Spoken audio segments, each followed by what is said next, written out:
Hey again everyone, and welcome back to the channel for another installment in our new figure showcase series, where we take a look at a new release I'm adding into my collection. And today we're continuing on with the third-party releases and looking at the One-Away Toys 6-scale Sean Archer from John Woo's 1997 action masterpiece. And yeah, that is my opinion, of course, but I have to say it really was an amazing action film that had all those John Woo staples and really provided such awesome performances from both John Travolta and Nicolas Cage. So I already reviewed the Castory Troy figure from the movie, so we're now jumping to our hero, Sean Archer. And this is a set where you really need both characters, at least I think so. But quick recap in case you didn't watch that Castory Troy review, and in case you haven't watched Face Off, which I highly recommend you do if you get the chance. But anyway, basically Sean Archer is an FBI agent pursuing Castory Troy, the villain of the story, and through a series of insane events that involve some groundbreaking, completely unrealistic tech, the two characters end up swapping actual faces and assuming each other's identities. I swear to you, the movie plays out much better than my little summary here, so don't judge it too harshly, but it's an awesome movie. So Sean Archer, great character with a ton of baggage, right? And he was really portrayed amazingly well by John Travolta, who honestly was having a bit of a career resurgence at this time following his turn in Pulp Fiction. I mean, he was doing dramas, he was doing heavy action movies, like this movie, and a personal favorite of mine, which is Broken Arrow, another John Woo movie. And then he did The General's Daughter, so he was making some good, solid movies at the time. And in this one, he plays the serious role well, but honestly, I think he shines when he's basically playing the role of Castory Troy, because he goes nuts with his performance, really amping up the craziness factor, and it works well. So look, let's look at the figure and everything we're getting here from One-Away Toys. And you're getting the standard multiple hands, a bunch of accessories, which again are very much in line with the movie, including a cigar, his gun, although I do have comments on that, and then the cigarette case. You also get the butterfly knife and sunglasses, which I think are going to be the saving grace here as well. But look, a decent package overall. So let's jump into the accessories and we'll start with the hands. And this is the first issue. And again, not surprising for anyone who's ever picked up a third-party figure, but you're getting the same exact hands we got with Castory Troy. I mean, they're 100% identical. So they're good from a paint app and detail point of view. No real complaints there at all, which is a plus for One-Away because hands can be done really wrong, as we've seen with other releases.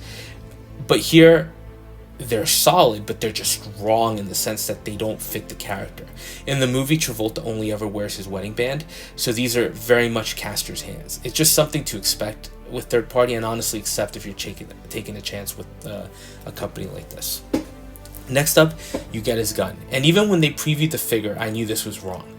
So I think this is a Walther PPK. It does show up in the movie at some point, I seem to recall. I think the agent on the plane has something similar, but I don't think it's this gun exactly. And I don't think Sean ever uses this. His primary is a SIG P226 with a nice silver and black finish, and he has a holster on his belt for it that we see him resting his hand on a bunch of times. How they got this wrong, I have no idea, but it's a huge pet peeve for me. It looks okay as a piece. It's nicely detailed. Again, a single molded piece with no removable clip, but it's just not accurate. And that's something I'm going to have to try to fix by myself because I know that it's going to annoy me to no end. Now, next weapons are actually really nice and accurate. We see Castor in his Sean Archer disguise pull this up after he saves his daughter, and shows her how to use it for protection. And this is a great replica, starting with the handle with all the openings along the length and the blade that has that undulating style to it. So I think it's a faithful recreation of what we saw. And you get three versions, a fully open one, a closed one, and a partially open one to give him kind of a dynamic look like he's twirling the thing. I really like that, and what's even better, these are actual metal, so they look great. So these are three pieces where I have to give One-Away a ton of credit because they killed it. Next set of accessories are also really nice, and they're basically a lit cigar and a cigarette case that actually opens. Now, it would have been easy for One-Away to just give us molded cigars or cigarettes, but surprisingly, these are all individual pieces that can be removed. So that's a really nice touch, although I have to say, be careful not to lose them. Details themselves are simple but fairly screen accurate, so again, pretty nice overall. And then you get his pair of sunglasses, and like with the ones that came with Castor, these are metal frame that have some attempts at detailing at the bridge. This is one aspect where I do have to say the ones that were shown in the prototype pics were better, or seemed better. Maybe a little thinner as far as the frame than what we're getting here. These aren't bad, but you'll see them on the figure and they do seem a little strange at times and not as refined as Castor's. Next, you get the VAT for the mask, identical to the one we got with the companion piece. So you could kind of display them, and I plan on having both of these next to the figures on display. So piece is molded clear plastic with the upper portion being a little more opaque than the bottom. There's a light up feature to create that illumination from the movie where the light shines up on the face, but again 108 didn't include any batteries, and even if they had, my guess is they wouldn't last long. And of course you get the two faces to go along with the container. So the ones I got here are actually a little different from the ones that came with Castory Troy. My guess, that's more of a fabrication issue than an actual intentional attempt to differentiate the release. They look okay. I will say I think the ones that came with the other release, the Castor, were a little better and looked more like the characters. So I'll definitely plan on using those two on the display. And final accessory is the base, which is identical to what we got with the other figure, and is actually a really nice highlight piece. Again, really good in actual metal with the top, creating that Air 1 prism floor grating, and just looks nice. Low profile, and I like what they tried to do here again with that clear pole to try and mask the supporting piece for the figure. So granted, you still see that support, but it was a nice effort. I don't know that I'll be using this, but they aren't bad at all. So let's talk sculpt, and a lot of my thoughts are actually going to be similar to what I mentioned with the Castor figure, which unfortunately is these are not the best. So let's start with the likeness. I actually think there is a likeness here to John Travolta. It's not the best, but I think you can identify who it's supposed to be. And there's some distinctive features like the ridiculous chin, right, to quote Castory Troy. And the other thing that's a little bit of a negative here is that the face is a little fuller than the way Travolta looked like in the movie. In the movie, he's a little slimmer and the face is just a little longer.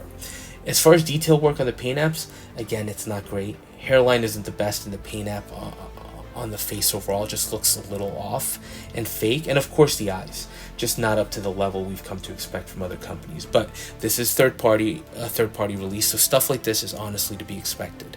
So not the worst figure, but not going to win any awards for Sculpt of the Year. Now the rest of the figure, it's okay. I honestly have less complaints here than I did with the Castory Troy. The clothes fit much better, probably in large part because he's got the vest on that just makes the baggy clothing look like they fit overall better on the figure. It's not perfect either though, it's just better. Biggest issue I have with this one is the fit of the jacket. It's not bad, but I don't like the way the jacket sits on the shoulders with the creasing. It just doesn't look that good, and I think that's my biggest issue with this figure. The jacket just feels a little bulky, so posing is going to take some work to get this to really look amazing. And then of course the tie. The knot and the overall drape isn't the best. It's not bad, but on close inspection it doesn't really pass muster.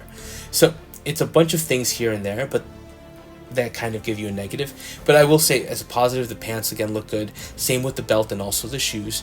They look great and have some decent texture to them, similar to the other release, or in fact actually identical, just different colors.